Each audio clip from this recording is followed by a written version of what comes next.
우리가 대한민국 사람은 춘향전을 모르는 사람이 없잖아. 이렇게 시간이 지나면서 독자가 막 점점 자연스럽게 늘어나지, 이런 걸 적층문학이라 그래. 적층. 점점 쌓인단 말이야. 적층문학이야. 지금 금방 선생님이 대한민국 사람 그랬는데 이유가 뭐냐면 이 춘향전은 누구나 다 읽거나 알거나 하는 내용이라고. 그래서 고전소설 중에서 특히 춘향전은 판소리의 소설이라고 그래요. 판소리. 춘향가, 춘향전 이렇게 원래 순서대로 하면 고전설화가 나와. 고전설화 이야기 있잖아. 그러면 보통 신원설화라 그래서 원통하고 억울함을 풀어주는 이야기가 있거든. 여인의 이야기. 그런 전설 같은 이야기. 그러니까 설화 작품이 있었다가 춘향가라는 판소리가 나오고, 춘향가라는 판소리가 춘향전이라는 고전소설로 발전하고, 나중에 이해조라는 사람이 신소설을 써. 춘향전 그러면 대표적인 게 감옥에 갇힌 거잖아. 그래서 신소설 작품은 가만히 있어봐. 옥중화, 감옥 속에 핀 꽃이라는 신소설까지 이어진다. 그러니까 지금 내가 얘기한 대로 계보가 이렇게 있는 거야. 계보가. 신원설화, 그 다음에 춘향가, 춘향전, 마지막에 옥중화, 이렇게 신소설까지 쭉 이어진다. 이 소설 보면 사랑 얘기잖아. 그럼 이거 염정소설이라고 하는 거야. 만약에 전쟁의 영웅의 이야기를 하면 군담소설이라고 하는 것처럼 여자 남자 뜨겁게 사랑하는 거, 이거 염정소설이라고 그래. 그래서 춘향전은 다시 정리하면 옛날 소설이니까 고전소설, 그 다음에 판소리계 소설, 지금 말한 염정소설이라고 한다. 그리고 고전소설답게 전지적 작가 시점, 이건 뭐 공통적이니까, 마지막 해피엔딩, 이것도 공통적인 거니까. 지금 교과서 부분에 나와 있는 건 춘향이 정절을 지키는 그 내용을 중심으로 이야기가 나오는 거야. 중간중간에 웃긴 것도 나오고, 결국 춘향전은 탐관오리에 대한 풍자가 많이 나와. 변학도가 학정을 일삼고 민중을 억압하고 탄압했어. 그런 것들을 은연중에 비판하고 있는 거야. 겉으로 비판하는 게 아니라 돌려서 비판한 거지. 그러니까 풍자적이란 말이야.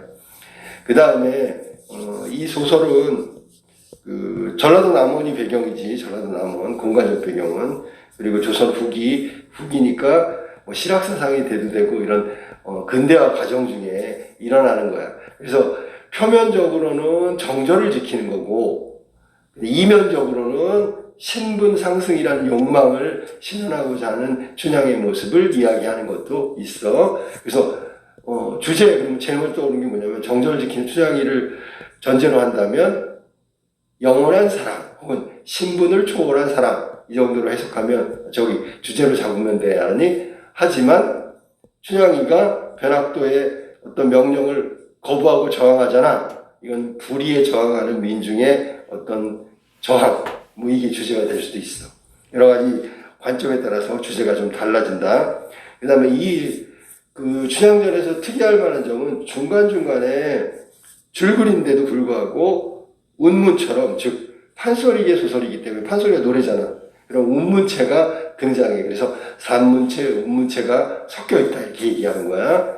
그 다음에 뭐 중간에 방자나 아니면 이몽룡도 마찬가지고 월매도 마찬가지고 중간중간에 우리한테 좀 웃음을 선사해. 그래서 해학적이다, 이렇게 얘기하는 거야. 자, 그 다음에 남녀의 사랑이 겉으로 드러냈다면 신분을 초월한 평등, 이게 이제 이면에 숨어 있다는 거지. 판소리로 불렸던 이 판소리 노래가 점점 전승되면서 소설로 정착하고 판소리계의 소설인 춘향전이 나왔다. 남원부사 아들인 이몽룡과 기생의 딸 춘향이 신분을 초월한 사랑을 하고 있다. 해학적이고 풍자적이다. 조선 후기의 평민의식 혹은 평등 사상을 담고 있다. 뭐 이런 거야. 교과서 수록된 부분은 탐관오리의 행포에 저항하는, 즉 변학도에 저항하는 춘향의 정절 혹은 그런 그 당시의 여인들의 사회의식에 대해서 이야기하고 있다. 앞부분 봐봐. 앞부분 줄거리, 뭐 우리가 다 아는 거지만, 숙종즉위초, 전라도 남원에 사는 퇴기는 기생하다가 늙어서 은퇴한 기생이지, 월매는 성찬파니까 성춘향이잖아, 이름이. 아버지가 성이야. 퍼스트 네임이 성이라고. 그러니까 성춘향이지. 성참판과 사이에서 춘향을 낳아. 그런데 우리가 조선시대 때 종모법이라고 해서 엄마가 노비면 무조건 노비가 되는 거야. 여기 나온 퇴기, 기생도 역시 관노이기 때문에 춘향도 사실은 노비란 말이야. 그래서 그러니까 변학도가 마음대로 수청을 들라고 그렇게 억압하는 거야. 춘향을 낳아 정석을 기른다. 남원부사로 부임한 아버지를 따라 한양에서 온 이몽룡은 단오날 광안루에 나왔다가 그네 타는 춘향의 모습을 보고 첫눈에 반하는 거야.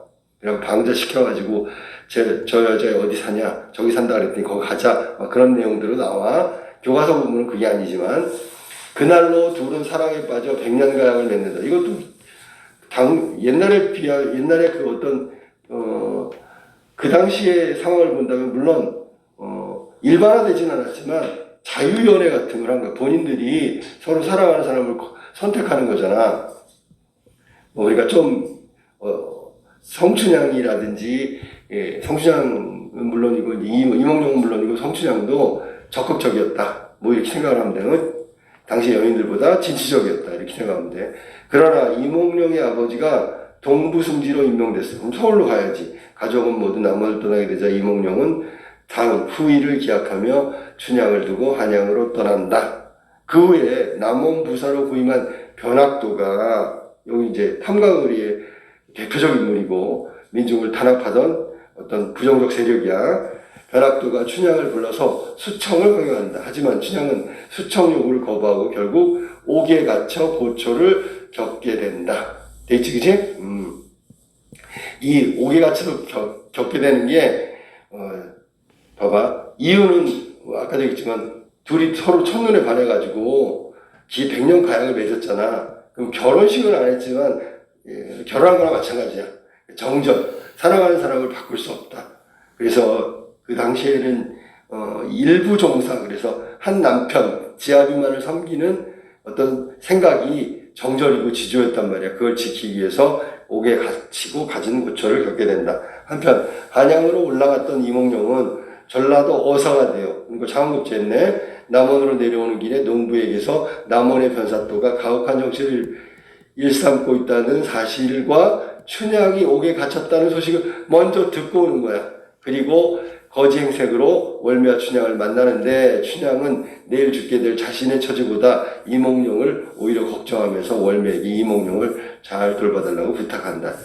진짜 이제 본문이 나올 건데 제시된 부분은 변사또의 생일잔치가 시작되는 장면부터 이 작품이 끝나는 데까지다 라고 했어요. 절정 결말은 뭐냐? 절정 1번 한번 볼까? 가까운 읍의 수령들이 모여든다. 가까운 읍이 어딘데 그랬더니 운봉, 구례, 곡성, 순창, 옥과 진안, 장수. 이게 이제 지명이고 거기에 사또들이 있잖아. 다 모이는 거야. 이유는 변사또 생일이잖아. 그지? 차례로 모여든다. 왼쪽에는 행수군관, 오른쪽에는 청령, 사령이 있고 본관사또 또는 주인이 되어 한가운데 있어 하인을 불러 분부하되. 자, 그러면 본관사또니까 변학도가 가운데 있고 왼쪽에는 행수군관, 오른쪽에는 청령사령. 행수군관, 청령사령 잘 몰라도 돼. 왜냐면 예를 들어 그냥 그 행수군관은 다 변사또 밑에 있는 애들이거든. 아니? 근데 좀 높은 계급의 아전들이란 말이야. 알았지? 그래서 왼쪽, 오른쪽에 자기 그 수하들을 앉혀놓고 가운데 이제 변사또가 앉아있는 거야. 자, 그래서 이제 명령한다. 뭐라고 명령하냐면 관청색 불러 다담을 올리라. 다담은 차하고 차 마시는 차 있잖아. 음식들이니까 관청색이라는 얘기는 관리 중에서 음식을 담당하는 관리고, 그래서 다담, 차 음식을 올리라 하고, 육고자는 고기 창고 관리하는 놈이겠지. 불러서 소를 잡게 하고, 예방을 불러서 악기하는 연주자들을 데려가고, 승발을 불러 천막을 데려가라. 승발? 여기는 아전들이야, 아전들. 아전이면은 뭐 하급 관리가 되겠지. 천막을 데려가라. 사령을 불러갖고 잡인, 잡상인을 금지시켜라. 이렇게 명령을 내린 거야. 누가? 변사또가 내린 거야. 이렇듯 요란할 때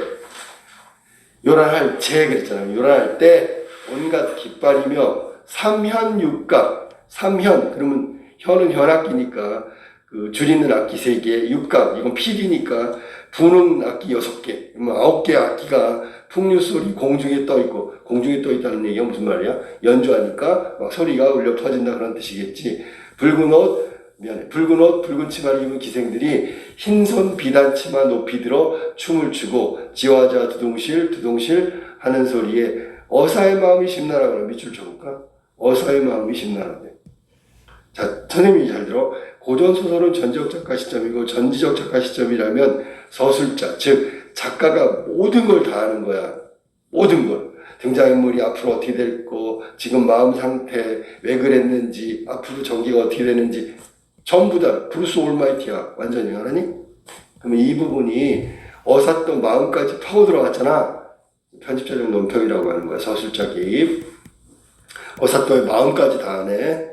그래서 잘 모르면 서술자가 있잖아. 등장인물, 사건, 뭐 여기 나온 내용 이런 거에 대해서 해석, 평가, 결론 내리면 전부 다 편집자적 논평이라고 생각하면 돼. 이몽룡이 왜 심란한지 다 알고 있는 거야, 사실은. 왠지 알아? 지금 백성들은 도탄에 빠져 있는데 지금 이게 화려하게 생일잔치나 하고 있고 막 뭐랄까 풍류가 지나쳐서 말이지 퇴폐적이고 향락적으로 하고 있는 사또의 모습을 보니까 백성들을 어루만져야 되는데 그러지 못하고 있는 현실을 보면 어사의 마음이 심란하겠지 라는 얘기야. 알았니? 자, 여봐라 사령들아 너의 사또 여쭈어라 먼데 있는 거리니 이거 지금 얘기하는 것은 변사또한테 말해달라는 이몽룡이 말이야. 먼데 있는 거리 누군데? 자기가 거리 행색을 하고 왔잖아. 이몽룡이 거지가 좋은 잔치 왔으니 술과 안주 좀 얻어먹자고 여쭈어라 전달해라 그랬더니 저 사령 고정보소 자거라 우리 사또님 거리는 금하였으니 우리 사또가 누구야? 변학도 어느 양반인지 모르는 어느 양반 여기 지금 이몽룡 말하는 거야. 모르오만 그런 말은 내지 마오 하지도 마오 라는 얘기야. 등을 밀쳐냈어. 등을 밀쳐냈대. 누구? 사령이 이몽룡의 등을 밀쳐내면서 가라고 했어. 그 다음에 밑줄 쳐야지. 어찌하니 명관인가? 반어법. 명관은 아주 유명한 뛰어난 관리를 말하는 건데 참 이놈은 변사또가 시킨다고 그대로 하고 있네 라는 반어적 표현이고 이 사령에 대해서 서술자가 평가를 해버렸잖아. 그러니까 편집자적 논평이라고 해야지. 그 다음에 운봉영장 그 거동 보고 자, 그 밑에 있는 하극관리라고 했지. 본관사또에게 청하는 말이 본관사또 누구? 변학도한테. 자, 뭘 봤다는 얘기야? 거린행색에 이몽룡이 왔는데 사령이 내쫓고 있는 거잖아. 등을 밀쳐서 그걸 본 운봉영장이 변사또한테 이렇게 얘기하는 거야. 저 거린의 의관은 남노하나 낡고 해지고 초라해. 양반의 후손인 것 같으니 저 끝자리에 앉히고 술이나 한 잔 먹여 보냄이 어떠하뇨? 라고 물어보는 거야.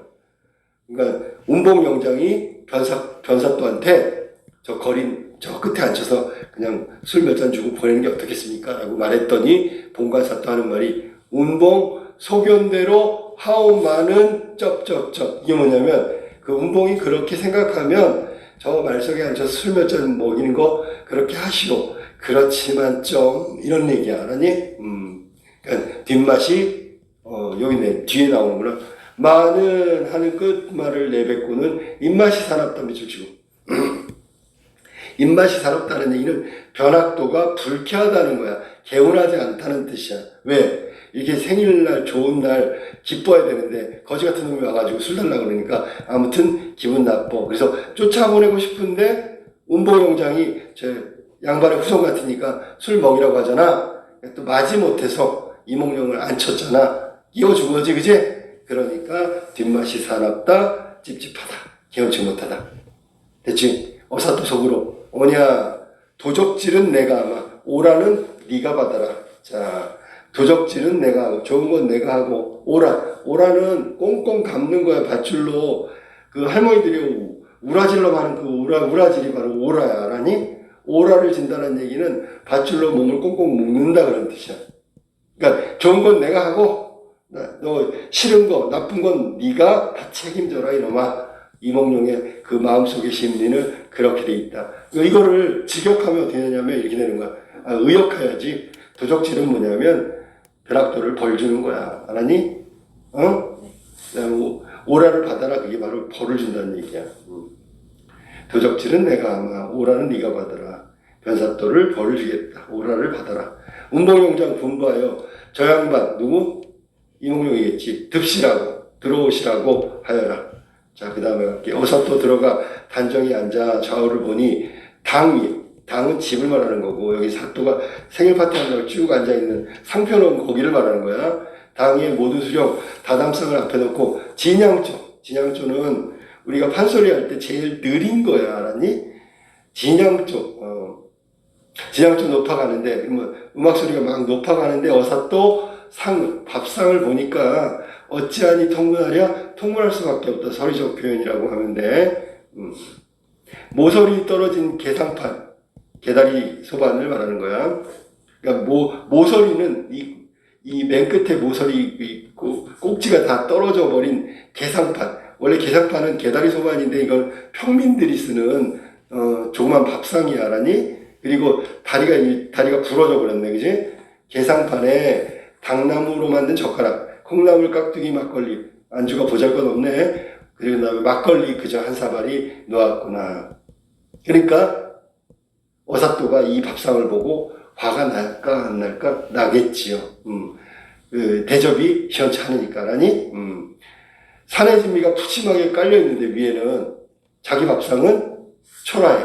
그러니까 푸대접 받고 있다고 생각하니까 통분하겠지, 그지? 자, 그러면 자 밥상을 발길로 탁 차면서 운봉이 갈비를 가르쳐. 갈비. 여기서는 사람 갈비를 말하는 거야. 운봉영장의 갈비를 딱 찍으면서 나 갈비 한 대 먹고 지고. 자, 이 장면에 딱 보면 웃음이 나와야 돼. 왜? 지금 운봉영장의 갈비를 가르쳤지만 실제로 음식 갈비를 먹는다는 거잖아, 그지? 그러니까 이거는 동음이어를 활용한 언어유희라고 생각하면 돼. 여기서 그 갈비, 먹고 싶은 갈비는 음식 갈비고요. 지적한 건 운봉영장의 갈비니까. 똑같은 갈비인데 갈비를 가지고 말을 가지고 단어를 가지고 말장난을 좀 친 거야. 알았지? 다리도 잡수시오. 원래는 다 잡수시오 라고 얘기한 건데 여긴 다리도 잡수시오 라고 얘기했어. 하고는 운봉이 하는 말이 이러한 잔치에 풍류로만 돌아선 맛이 적사오니, 그 사오는 겸양이야. 겸양. 자기를 낮추는 거야. 차운 한 수씩 하여 보면 어떠하오. 차운이라는 게 뭐냐면 시 지을 때 운자가 보통 짝수 2, 4, 6, 8 이렇게 해서 글자를 맞춰서 시를 짓는 거야. 이게 양반들 놀이인 이유는 이 시의 내용과 글자가 딱 맞아야 돼. 문이. 예를 들어 선생님 봐봐. 숫자로 통일합시다. 그러면 맨 끝에가 수가 돼야 돼. 그러니까 내용하고 맞춰야 되는데 숫자를 많이 알아야지. 그래야지 그 문자를 맞춰서 지을 거 아니야. 그러니까 좀 잘난 척 하는 거야. 쉽게 얘기하면. 나 그 글을 많이 짓고 글자를 많이 알아. 이런 뜻이야. 그러니까 양반 노름이라고. 하니 운봉이 운자를 낼 때 높을 고에 기름고 고고로 맞추시오라고 차운을 냈단 말이야. 그러면 이거를 해가지고 맨 끝에 높을 고 밑에 기름고 이렇게 끝나야 되는 거야. 한식. 그랬더니 거린이 어려서 한식개나 읽었더니 좋은 잔치 뭔데 변화또 생일이지. 당하여 맞이하여 술과 안주를 포식하고 에이 먹지도 않았으면서 발로 찼으면서 이건 반어적 표현이겠지. 먹지도 않았는데 포식했다 그러니까.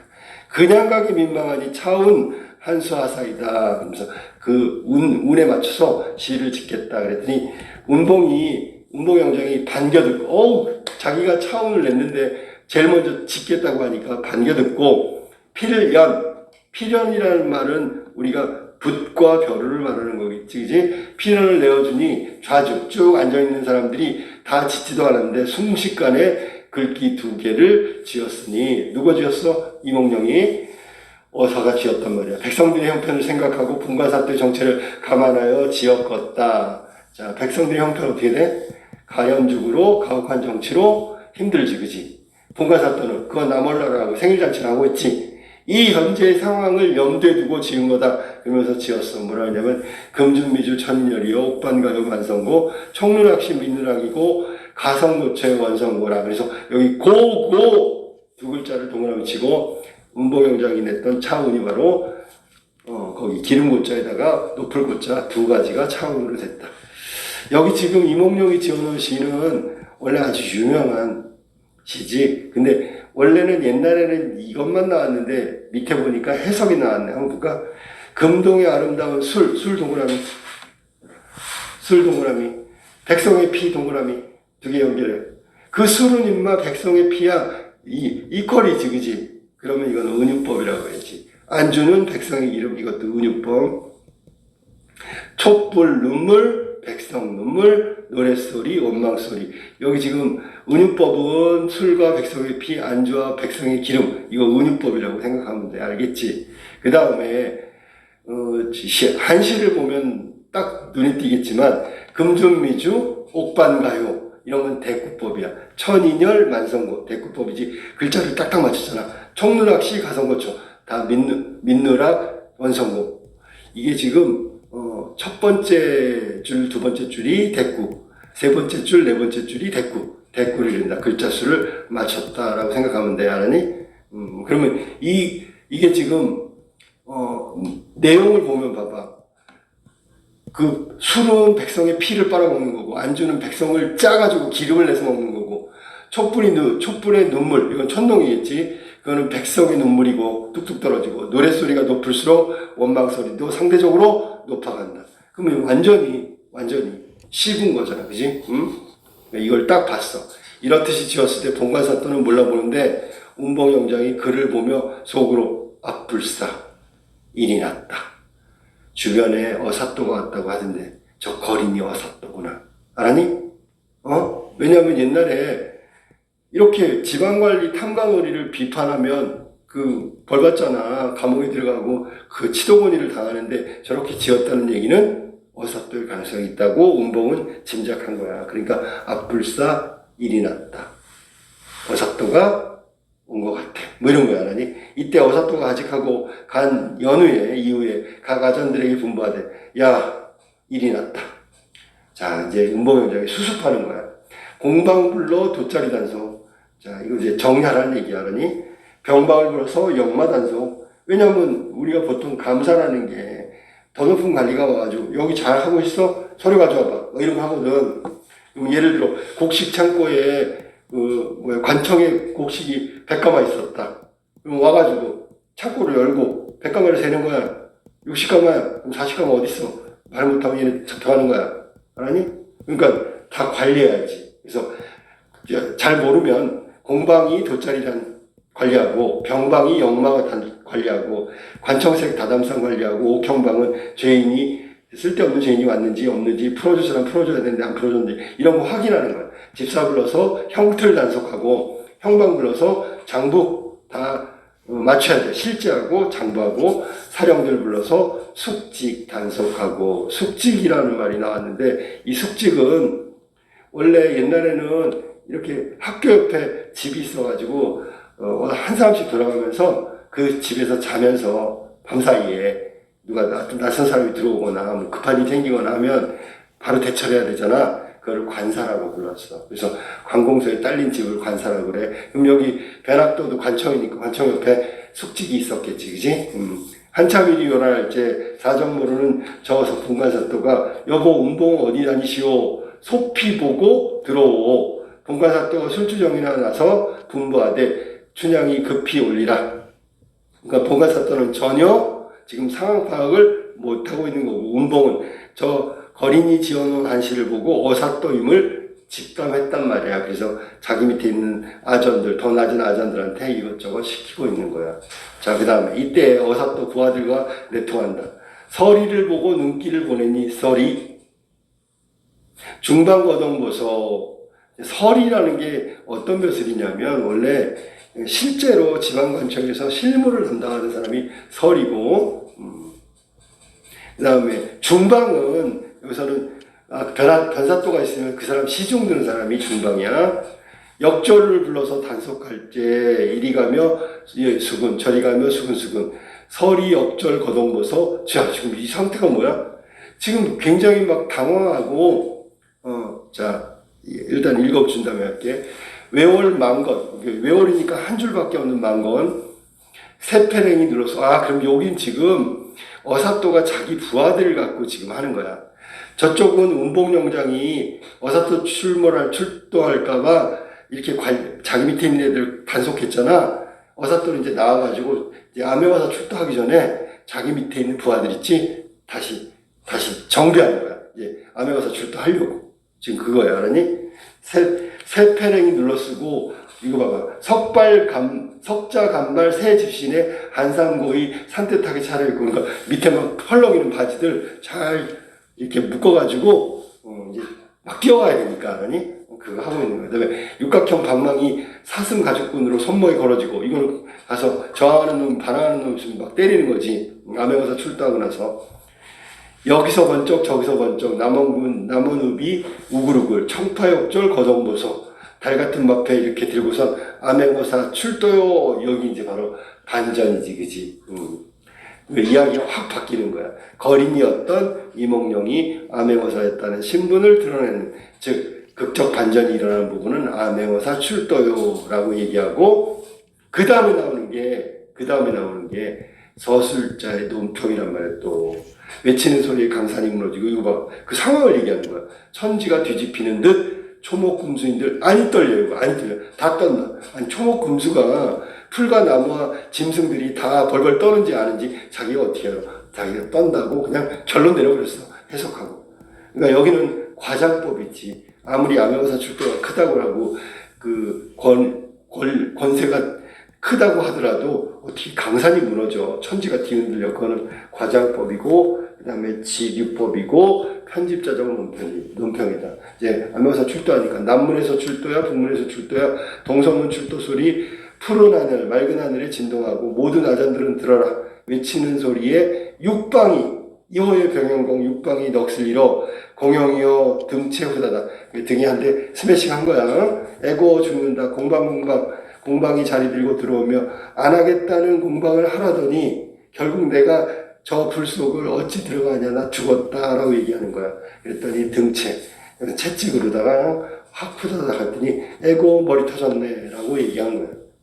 그렇지? 그러니까 여기는 요 장면을, 지금 읽은 이 부분은 암행어사 출두하고 어사또 부하들이 이호의 병행공, 여기서는 뭐라 그랬냐면 암행어사 출두하고 나서 아전들 중에서 육방 아전들이 얻어 터지는 장면이라고.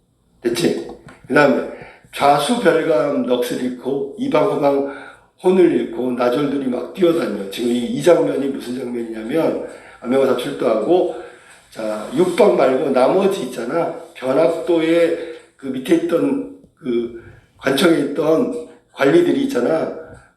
어사또의 포졸들한테 막 당하면서 막 난리 법석을 부리는 장면이 알았어. 근데 이 장면이 바로 아까 얘기했던 해학이면서 희화화다. 희화화. 그러니까 관리라고 하는 놈들이 저렇게 엉망이야. 정신없이 막 저렇게 혼비백산에서 도망가고 뛰어다니고 하는 저 모습이 관리를 풍자하고 있는 거야. 알았니? 자, 모든 수령이 도망갈 때 거정보소, 인괴, 도장각을 잃고, 원래는 도장각이 있어야 되지. 도장각 대신에 강정, 과자를 들고, 병부를 들고 있어야 되는데 송편을 들고, 탄건을 쓰고 있어야 되는데 용수는 그 죄수들한테 머리에 씌우고 앞이 안 보이게 하는 거야. 갓을 쓰고 있었는데 소반을 뒤집어 쓰고 있고, 칼집을 쥐고 오줌을 누고 있고, 부서지는 것은 검고요. 아까 악기 연주하고 놀았잖아, 그지? 깨지는 것은 북장고라. 여기까지가 지금 암행어사 출도로 그 밑에 있는 변학도 밑에 있는 부하들 관리들이 혼비백산 도망치고 난리법석 치고 아주 우스꽝스러운 행동을 하는 그런 부분이야. 그래서 표현법은 당연히 뭐뭐하고 그러니까 나열했잖아. 나열법은 없으니까 열거법이라고 하고, 글자 수가 딱딱 맞아. 앞에 좌수별감 넋을 잃고 이방호방 혼을 잃고, 맞잖아. 좌수별감 이방호방 넋을 잃고 혼을 잃고, 이렇게 짝이 있으니까 대구법이고, 그 다음에 과장법도 있고요. 당황한 수령들의 모습, 도망치는 모습이 풍자적이다, 희화화됐다라고 얘기하면 되겠네. 자, 그 다음에 또 나왔다. 동반삭도가 똥을 싸고 멍석 위에 새양지 눈을 뜨듯 하고, 이것도 비유적이잖아, 비유. 실제로 똥을 싼 게 아니고 사또가 똥을 싸고 멍석 구멍에 쥐새끼처럼 눈을 뜨고 있다고 비유적으로 표현한 거야. 안으로 들어가서 자, 이제 나온다. 괄호를 묶어야지. 추워라, 문 들어온다, 바람 닫아라, 물 마르다, 목 들어라. 이것도 언어유희. 그런데 아까 언어유희는 운봉영장 갈비를 지적하면서 음식 갈비를 얘기했잖아. 같은 단어인데 다른 뜻이잖아. 그런 장난이었다면 여기는 순서를 바꾼 거야. 그렇게 해서 언어유희, 말장난을 쳤어. 어떻게 되냐면 문 들어온다, 바람 닫아라가 아니라 바람 들어온다, 문 닫아라. 목마르다, 물 들여라. 맞지, 그지? 얼마나 정신이 없으면 저 말을 바꿔 쓰겠어. 됐지? 누가 한 말이야? 본가사토가. 자, 언어유희라고 얘기했어. 그 다음에 관청색은 아까 하급관리라 그랬으니까 상을 읽고 밥상을 읽고 문짝을 이고 내다르니 서리 옆절 달려들어 후다닥 애고 나 죽는다. 포절한테 맞는 거야. 이때 어사또 분부하되 이 고을은 원래 대감이 저정한, 대감 누구? 성판서가 여기서 원래 있었잖아. 우리 아버지가 좌정, 여기서 일 보던 곳인데 잡소리 금하고 객사로 옮겨라. 자, 그러니까 쓸데없는 소리 하지 말고 이놈들 모두 객사, 나그네가 먹는 저 집으로 다 옮겨 가라. 알았니? 그렇게 한 거야. 자, 그 다음에 자리에 앉은 후에 본가사또 봉고파직이라. 봉고파직이면 원래 봉고라는 말은 그 창고를 다 닫아 걸고, 왜 닫아 걸어? 요거 상태 그대로 놔두고 파직은 직책을 없애버리는 거지. 한마디로 쫓겨나는 거지. 그대로 놔두고 이놈 파면해라 라는 뜻이야. 분부하니 본가사또 봉고파직이요라고 또 외치는 거야. 이몽룡, 이 어사또가 있잖아. 저는 본관사또 봉고파직 하라 그러면 밑에 있던 아전이 본관사또는 봉고파직이요 라고 크게 외친다고. 다 들리게. 자, 그 다음에 사대문에 방을 붙이고 옥형리를 불러 분부하되 내 골 옥에 갇힌 죄수를 다 올려라. 자, 이거 다 아까 듣고 왔어. 춘향이 감옥에 있다는 거. 그래서 감옥에 있는 죄수를 다 불러라. 호령하니 죄인을 올린다. 다 각각 죄를 물은 후에 죄가 없는 자를 풀어줄 때 저 계집은 무엇인고? 그랬더니 형리 여쭈오되 기생월매의 딸이 온데 관청에서 포악한 죄로 옥중에 있삼내다. 포악한 것도 없는데 수청을 거부한 것밖에 없는데 그랬더니 무슨 죄인가? 그랬더니 형리가 아래 있는데 뭐라 하냐면 본관사또 수청을 들라고 불렀더니 수절이 정절이라고 바로 놓고 수절이 정절이라. 이것도 장난친 거야. 뒤에 절자를 가지고 원래는 정절이야. 수절은 지키는 거고 정절은 지조와 절기를 지키는 거야. 두 개 다 같이 써버렸어. 그래서 수절이 정절이라 라는 말은 소리, 절자를 갖다가 중복해서 쓰면서 한 언어유희. 지금 언어유희 3번 나왔다. 수청이 아니 들려 하고 사또에게 악을 쓰며 달려든 춘향이로 소이다. 실제로 이건 포악한 죄가 맞아. 알았니? 관리한테 저렇게 관리의 명령을 어기는 건 포악한 죄가 맞다고. 그런데 관리가 문제가 있지, 그치? 어사또 분바대. 너 같은 년이 수절한다고 관장에게 포악을 했으니, 여기 관장은 변학도고, 살기를 바라소냐? 서리법. 진짜 살기를 바라냐? 살기를 바라지 않겠지? 죽어마땅하되, 내 수청도 거역할까? 그랬더니 춘향이가 기가 막혀서. 내려오는 관장마다 모두가 명관이야. 미주쳐야지. 명관이야, 진짜? 바로저 표현이야. 어사또 들으시오. 자, 이제 비유적으로 나온다. 층암절벽 높은 바위가 바람분들 무너지면, 자, 층암절벽 높은 바위는 정절을 말하는 거고, 바람분들, 여기서는 뭐 벼락도, 이몽룡, 지금 자기한테 수청들 난 사람이고, 청송목주 푸른 나무, 이것도 정절이고, 눈이 온들 변한다, 시련이 온다 그래서 변하겠냐. 바람과 눈은 일종의 시련이라고 봐야 되겠고, 층암절벽하고 청송목주, 얘는 모두 정절, 절개지조를 말하는 거야. 알겠지? 알았어?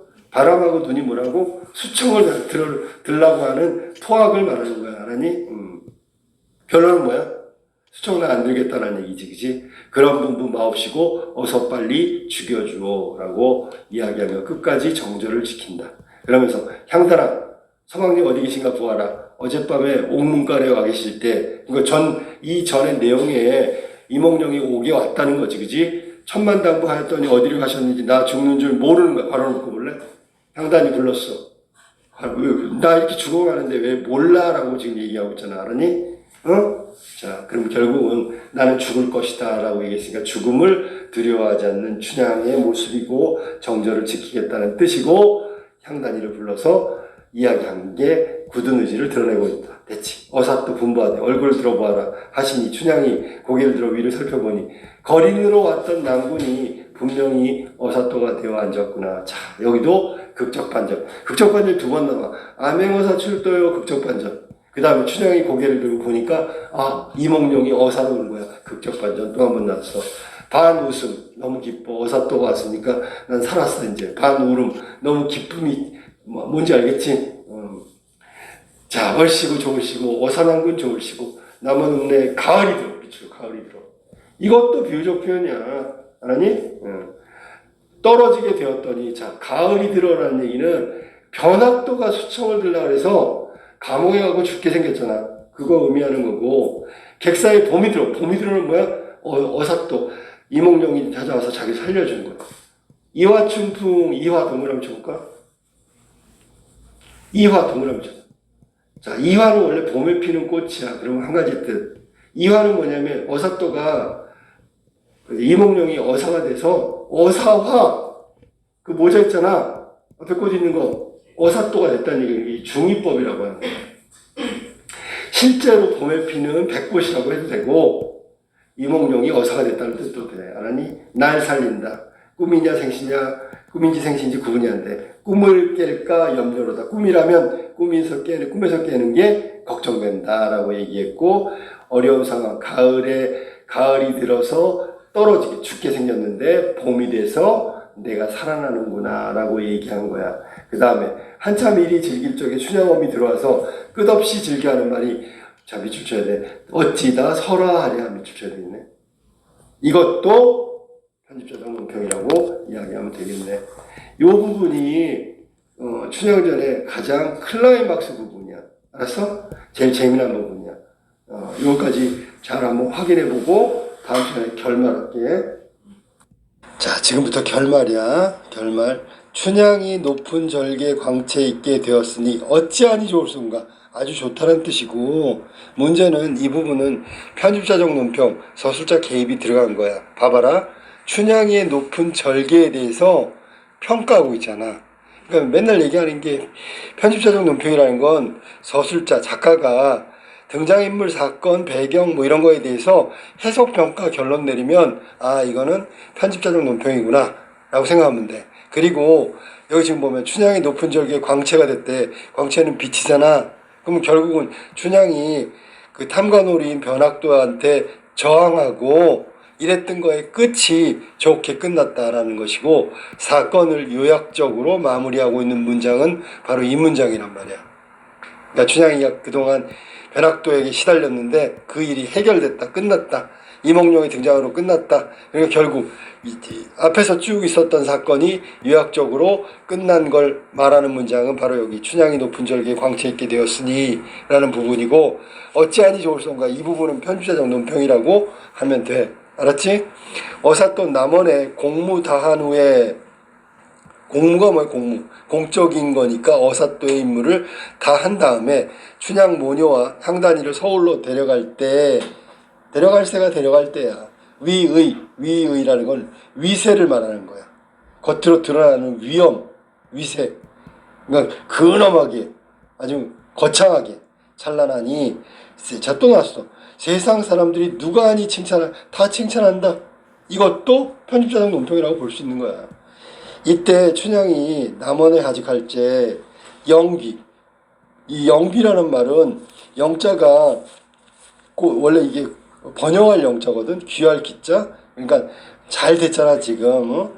남편인 이몽룡은 어사또가 된 거고 거기에 이제 부인으로 가는 거잖아. 부귀라고 해도 돼. 영귀하게 되었건만 고향을 이별하니 한편으로는 기쁘고 한편으로는 슬퍼. 자, 그럼 이제 설명할 거야. 이 괄호로 한번 쳐볼까? 이때 춘향이 남원을 하직할 때 영귀하게 되었건만 고향을 이별하니 일비가 아니 되랴. 괄호 닫고. 이 부분은 있잖아. 춘향이 죽을 뻔했는데 어사또인 남편이 이몽룡이 살려준 거잖아. 그래서 서울로 가는 건 기뻐. 왜? 죽을 뻔했는데 사는 것도 기쁘지만 지금 어사또 부인이 된 거잖아, 그지? 그래서 그건 일희. 됐지? 일비는 뭐냐면 태어나서 자란 이 고향을 남원을 떠난다는 건 좀 슬퍼. 그래서 일비 이렇게 된 거야. 알겠지? 자, 그다음 뭐? 그다음에 이제 시처럼 좀 잠깐 나왔는데 이거는 이제 춘향이가 독백처럼 하는 거야. 놀고 자던 부용당아. 아마 부용당이 춘향이 집 이름인 것 같아. 옛날에는 태코라 그래서 별당이라 그래서 이렇게 집에다 이름을 붙여. 그러니까 춘향이 거처하던 집 이름이 부용당인 것 같아. 부용당아, 너 부디 잘 있거라. 이거 의인법이라고 하면 돼. 집을 갖다가 사람처럼 너 인칭대명사 썼잖아. 그리고 벌써 부용당 아라 그랬잖아. 이건 부르는 거야. 사람을 부를 때 아야 부르면 그게 사람이잖아. 아무개야 이렇게 부르잖아, 그지? 그것처럼 자기네 집 살았던 집을 부용당인데 부용당을 사람처럼 불렀으니까 의인법이다 이렇게 하면 돼. 너 부디 잘 있거라. 너 인칭대명사니까 당연히 의인법이지. 광안루 오작교면 오작교 그 다리지, 그지? 영주각도 잘 있거라. 전부 다 사람한테 하듯이 친구한테 하듯이 하고 있어. 자, 그 다음에 봄 푸른 해마다 푸르건만. 해마다 푸른데 그러면 봄이 되면 있잖아, 푸른 다시 푸르는 색이 되는 거야, 그지? 떠난 객은 돌아오잖아. 이러면 내용상 대조가 되겠지, 그지? 근데 춘향이가 좀 배웠단 말이야. 이거는 사실 누구의 시냐면 그 퇴고라는 그 유명한 한자와 관련된 왕유라는 사람이 있어. 왕유, 한태지 왕유 뭐 이런 그 왕유라는 사람, 중국의 왕유라는 사람이 있는데 그 사람이 산중송별이라는 책 속에서 이걸 썼다는 거야. 봄 푸른 해마다 푸르건만 떠난 객 나그네는 돌아오지 않는다. 이게 시 구절을 인용한 거야. 그리고 현재 나의 마음이 그렇다라고 얘기하는 거야, 춘향이가. 알았어? 그러니까 자기는 이제 한번 남원을 떠나서 서울로 가면 다시 못 올 것 같아. 자연은 봄만 되면 해마다 푸르는데 나는 한 번 가면 못 와요. 그러니까 내용상 대조지만 왕위의 산중 송별이라는 시구절을 인용해서 춘향이 현재의 심리상태, 정서상태를 표현하고 있다. 이런 시는 나를 두고 이름이다. 내가 딱 그렇다 그런 얘기야.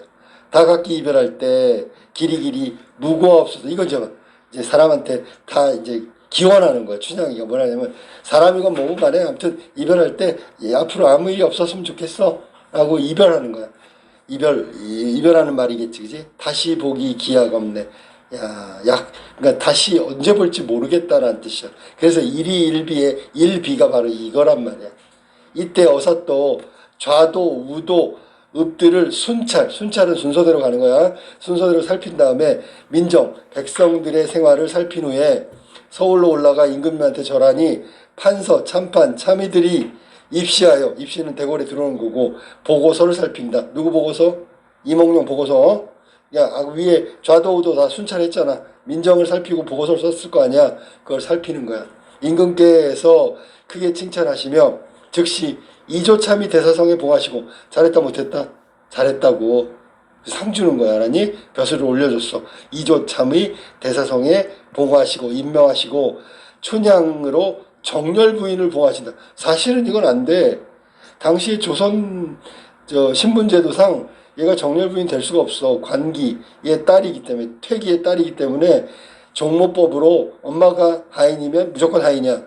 근데 사실은 아빠는 성참판이었는데 엄마는 기생이었고, 그러면 기생에 따른 기생이 되는 거야. 원래 정렬 부인이 될 수가 없어. 그런데 이게 신분 상승이라는 이면적 주제가 있다고 그랬잖아. 그거에서 본다면 사회적으로도 아마 춘향은 인정을 받을 거다라는 뜻으로 이렇게 얘기한 거지. 왜냐하면 춘향이 정렬 부인에 봉할 만한 이유가 뭐야? 정조를 지켰잖아. 끝까지. 이몽룡만을 바라봤잖아. 그러니까 충분히 춘향의 신분 상승은 가능하다 라는 뜻으로 이렇게 얘기한 거지. 은혜에 감사드리고 물러나와 조선 부목께 배우니 성은 임금의 은혜 못 잊어 하시더라. 이때 이조판서 호조판서 좌의정 우의정 영의정 다 지내고 퇴임한 후에 정렬 부인으로 더불어, 정렬 부인 누구지? 춘향이지. 100년 동안 함께 즐거웠대. 그러면 이게 해피엔딩 맨 마지막 부분이네. 그러니까 부부 정열 부인으로 맞이하고 부부가 된 다음에 계속 행복하게 살았다는 거야. 정열 부인이 3남 3녀 6명을 낳네. 아들 셋, 딸 셋 해서 6명을 두었으니 모두가 총명하고 그 이몽룡보다 더 훨씬 훌륭하더라, 낫더라. 일품이면은 제일 높은 벼슬이잖아. 일품관직이 대대로 이어져 길이 전하더라. 그러니까 맨 마지막에 정말 고전 소설의 특징 해피엔딩, 행복한 결말로 끝났단 말이야. 이게 출처가 어디냐면 연료춘향수절과 완판 84장본에서 춘향전이라고 나와 있어. 알았지?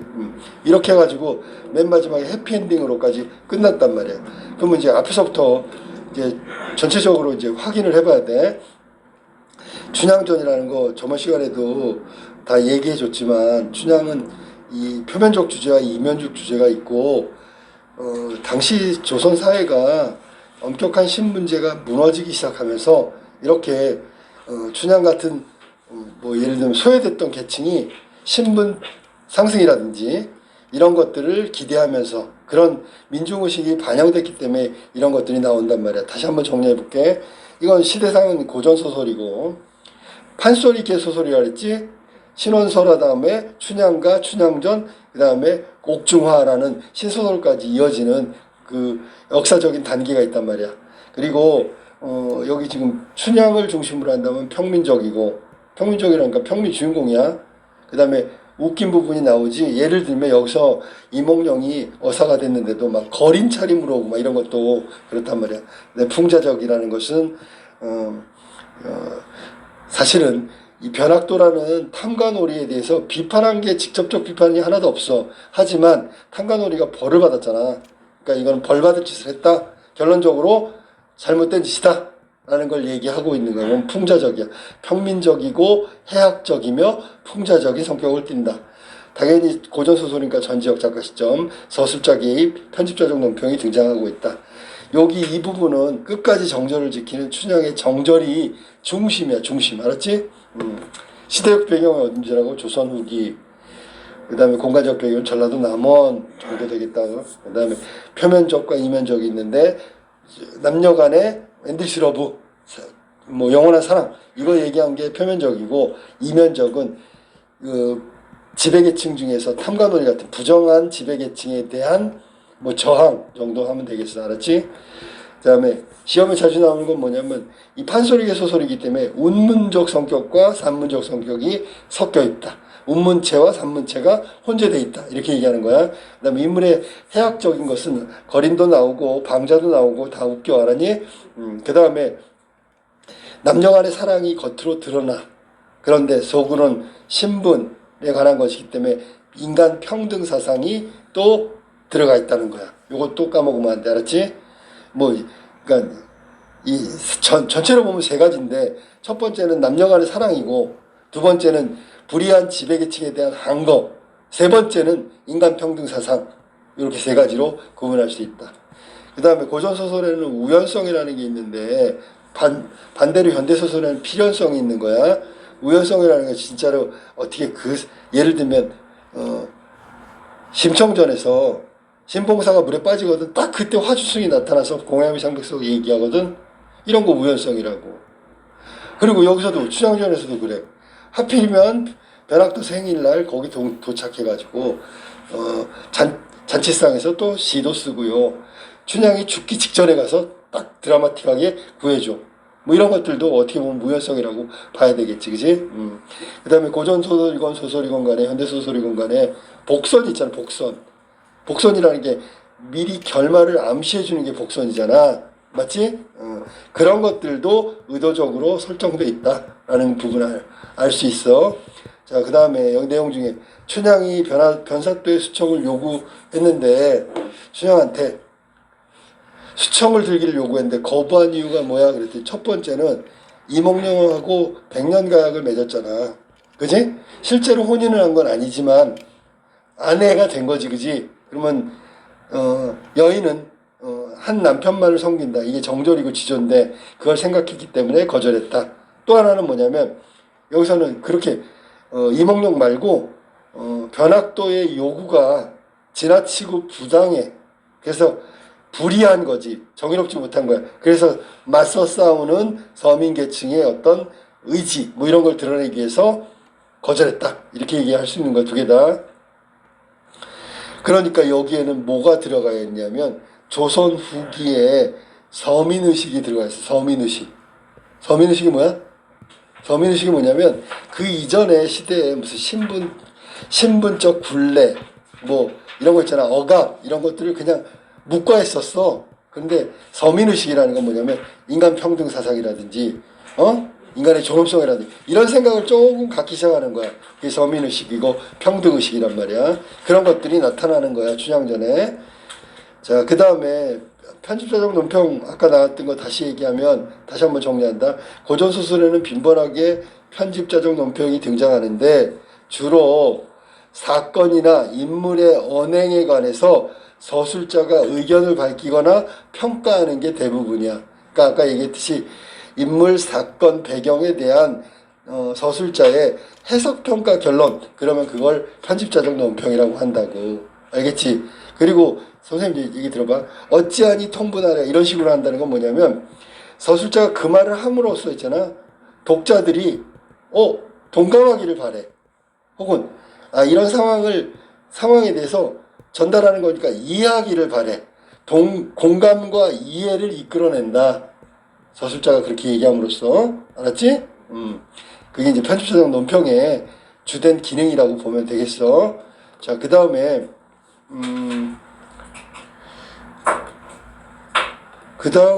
어사또가 상을 보고 난 다음에 화가 난 이유가 뭐냐면 저 벼락도 생일상은 산해진미였잖아.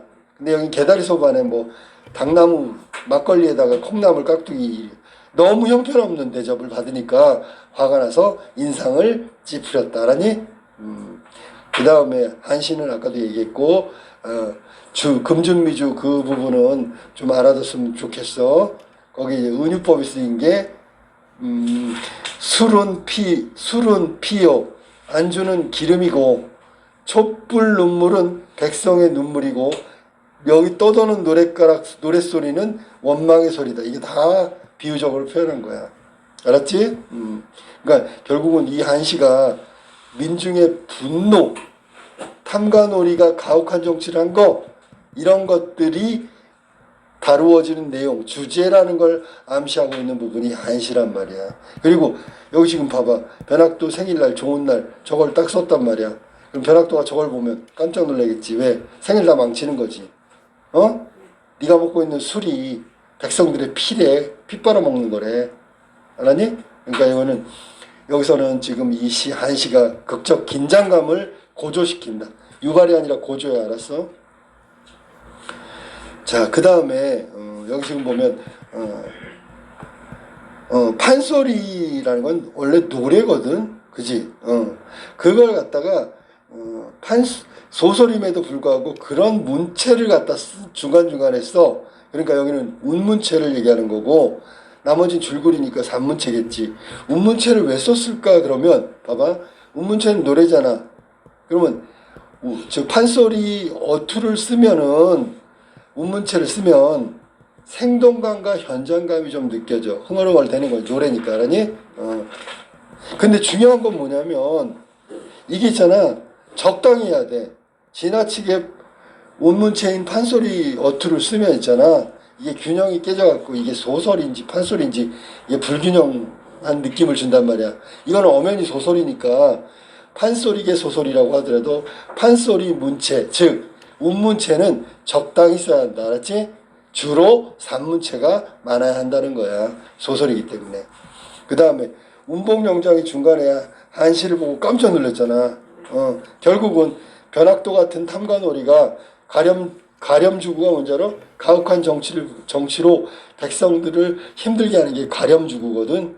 그래서 결국 이몽룡의 한시에는 벼락도 같은 탐관오리의 가렴주구를 비판하는 내용이라 깜짝 놀란 거고, 저런 걸 쓰는 사람은 운봉영장이 들었는데 근읍에 근처에 어사또가 왔대 라는 소문을 들었거든. 그래서 어사또임을 직감하게 되는 거야. 알겠지? 자, 그 다음에 당시에 탕가놀이 때문에 고통을 겪던 평민들이 이 암행어사 출도 장면을 보면 어떨까? 당연히 통쾌하겠지. 그지? 당연히 통쾌하겠지. 이 소설 이야기로만 봐도 통쾌하겠지. 그지? 현실에서는 이루어질 수 없는 일이니까. 자, 그 다음에 아주 혼비백산하는 그 암행어사 출도 장면 있잖아. 여기는 저기 표현법도 많이 나와. 대꾸법, 과장법, 뭐 이런 것들이 나와. 열거법 이런 거 나오니까 그걸 하고 제일 핵심은 뭐냐면 암행어사가 나타나니까 막 허둥지둥 되잖아. 그렇게 뭐 백성들 앞에서는 근엄하고 막 백성들을 괴롭히고 아주 권위 있는 척 하다가 암행어사 딱 뜨니까 막 엉망진창 되잖아. 그 당황한 모습이 바로 여기 나온 탐관오리 같은 수령들의 희화야, 희화. 우스꽝스럽게 만드는 거야. 이게 바로 풍자거든, 사실은. 알았니? 암행어사 출도 장면에서 수령들을 희화했다.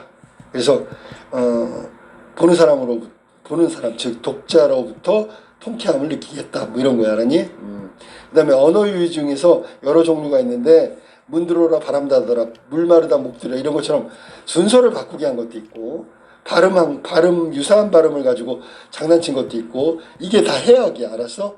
아까 선생님이 풍자 해악 그랬는데 해악이 인물의 해악도 있지만 이건 말 알았니? 내용의 해악이란 말이야. 말 갖고 장난친 거 언어 유희가 바로 해악적이라고 해도 된다. 알았지? 우스꽝스럽게 표현했다. 순서를 바꿈으로써 뭐 그런 것도 있고 자 그 다음에 근원설화 잠깐 얘기를 해줄게. 근원설화가 아까 선생님이 얘기한 거 신원설화라고 그래서 원망함을 푸는 설화가 있고, 또 이런 연려설화가 있어. 자, 얘기를 잘 들어봐. 신원설화는 원망을 푸는 거잖아. 그렇다면 옥에 갇혔을 때 춘향이가 얼마나 억울했겠어. 그 내용은 신원설화와 관련된 거고, 연려설화는 뭐야? 끝까지 지지와 절개를 지킨 거지, 그지? 그다음에 관탈민녀설화는 뭐냐면 관탈이라는 게 뭐냐면 관리가 수탈한 거야. 누구를? 민녀, 백성, 여자를. 알았니? 이거는 춘향이에 대한 얘기 맞지, 그지? 벼락도가 춘향이를 수청을 들라고 막 억압하는 거잖아. 그게 그 내용은 또 관탈민녀설화에서 온 거야. 여러 가지가 막 섞여 있는 거야. 자, 연려설화는 춘향이 지조절개, 관탈민녀는 관리가 백성 여자를 괴롭히는 이야기, 신원설화는 원망한을 푸는 설화 됐지. 그 다음에 이런 것도 있어. 염정설화. 염정은 뭐야? 러브스토리야. 알았니? 사랑. 여긴 춘향이하고 이몽룡 사랑이잖아. 이런 설화도 근원설화에 해당되고 또 마지막 암행어사 설화. 암행어사 출도 나오잖아. 탐관오리에 대해서 벌 주려고 암행어사 나오잖아. 여기는 이몽룡이 암행어사가 돼서 출도하는 거잖아. 그러니까 지금 선생님이 말한 것들이 모두 근원설화의 내용이고 춘향전의 근원설화다. 연려설화, 관탈민녀, 신원설화, 염정설화, 암행어사설화 얘네들 모두 춘향전의 근원이 되는 이야기, 설화다. 왜냐하면 중간중간에 춘향전과 일치하는 부분이 있어서 그래. 다시 한번 해줄게. 연려설화는 변학도의 수청을 끝까지 거부하고 지지와 절개를 지키는 춘향이 그게 바로 연려설화의 내용이고 관탈민녀는 탐관오리 변사또가 춘향이에게 수청을 강요하는 거 그 다음에 신원설화는 억울함을 푼다 그랬으니까 이몽룡이 옥에 갇힌 춘향이 원통함을 풀어주는 거지. 염정설화는 아까도 얘기했지만 이몽룡과 춘향이 사랑 얘기고 암행어사설화는 이몽룡이 암행어사가 돼서 출도하는 거 이런 것들이 모두 춘향전의 근원설화에 해당된다고 보는 거야. 알았지? 그 다음에 춘향이가 끝까지 지조와 절개를 지켰지, 그지? 그게 이제 뭐라고 얘기했냐면 이런 거야. 층암절벽 높은 바위가 바람분들 무너져? 안 무너져? 청성녹죽 푸른 나무가 눈이 온들 변할까? 색깔이 안 변해? 이게 바로 끝까지 지지와 절개를 지키겠다는 춘향이의 태도를 말로 다 표현한 거야. 알겠지? 그래서 이걸 다시 한번 확인해 볼게. 층암절벽 높은 바위, 청성녹죽 푸른 나무 얘네들 모두 지지와 절개를 말하는 거야. 바람눈은 뭔데? 외부의 탄압이니까 여기서는 변학도가 억압을 한다든지 알았니? 죽인다고 협박을 한다든지 이런 고난과 시련이란 뜻이야. 바람과 눈이 알았니? 고난과 시련 그래도 안 변해. 알았니? 그러니까 결국은 자연물을 가지고 자신의 지지와 절개를 이야기하고 있는 거야. 자연물에 빗대어 변하지 않는다. 층암절벽 그대로 있는 거지. 푸른 나무, 청송록죽 안 변하지. 계절이 바뀌어도. 알았니? 자연물에 빗대어서 자신의 지지와 절개를 이야기하고 있다. 자, 그 다음에 퇴기 월매의 딸이 춘향이고 비천한 신분으로 태어났지, 그지? 근데 신분을 초월해서 이몽룡과 사랑하게 되지, 그지? 근데 시련이 온 게 뭐야? 변학도가 수청을 요구하잖아. 끝까지 지지와 절개를 지키다 결국 해피엔딩으로 마무리된다. 갈등이라면 외적 갈등밖에 없는 거네, 그지? 왜냐면 변학도하고 춘향이의 갈등이잖아. 아니면 이몽룡과 변학도의 갈등이잖아. 외적 갈등밖에 없는 거야. 내적 갈등은 없어. 춘향이는 처음부터 끝까지 지지와 절개고 그 결과물이 정렬 부인이 되는 거잖아. 알았지? 자, 그러면 전체적으로 춘향전은 원래 춘향이하고 이몽룡하고 처음에 사랑에 빠졌다가 이몽룡이 한양 떠나고 이별하게 되고 이몽룡과 춘향이가 다시 만나지 암행어사가 돼갖고 내려온 이 어사또 때문에 그래서 결국 요거는 신분을 초월한 영원한 사랑이고 그 다음에 춘향이 불의에 항거한 거다. 즉 탐관오리에 저항한 건 뭐냐면 이게 변사또한테 막 춘향이 시달리잖아. 근데 끝까지 굽히지 않고 자기의 뜻을 이어가지. 그지? 결국은 춘향이 옥에서 풀려나잖아. 그 춘향이를 민중이라고 본다면 민중의 승리로 보는 거고 탐관오리 같은 불의한 지배계층에 대한 저항이다. 한 거다. 이렇게 얘기하는 거야. 알았니? 그 다음에 아까도 얘기했는데 해피엔딩으로 끝났기 때문에 고전소설의 특징이고 해피엔딩의 내용은 춘향이 정렬부인 되잖아. 신분 상승. 사실은 현실적으로는 불가능하지만 그 다음에 2조 판서 5조 판서 뭐 이런 것 좀 관직이 쭉쭉쭉 올라가잖아. 자손을 많이 낳고 행복하게 살았잖아. 결국 부귀공명 부귀영화를 누리면서 마무리된 게 춘향전의 마지막이다. 알았지? 자, 춘향과 이몽룡은 서로 믿고 사랑하게 되고 그 다음에 변학도는 춘향한테 수청을 강요하고 춘향은 변학도의 수청을 거부하고 이몽룡을 변학도는 거지로 알고 이몽룡은 암행어사가 돼서 출도해서 변학도를 심판한다. 이 캐릭터가 전형적 캐릭터야. 알았니? 주인공 둘은 예를 들어 춘향이는 전형적이라고 얘기했다. 전형적 인물이야. 일종의 모델이라는 건데 춘향이는 신이 지조 절개를 지키고 의지가 굳고 알았니? 이몽룡은 신의가 있지 역시. 끝까지 약속 지켰으니까. 그 다음에 약간 좀 뭐랄까 은큼한 것도 있어. 왜 은큼해? 은큼하다는 말을 의뭉하다 이란 말을 해.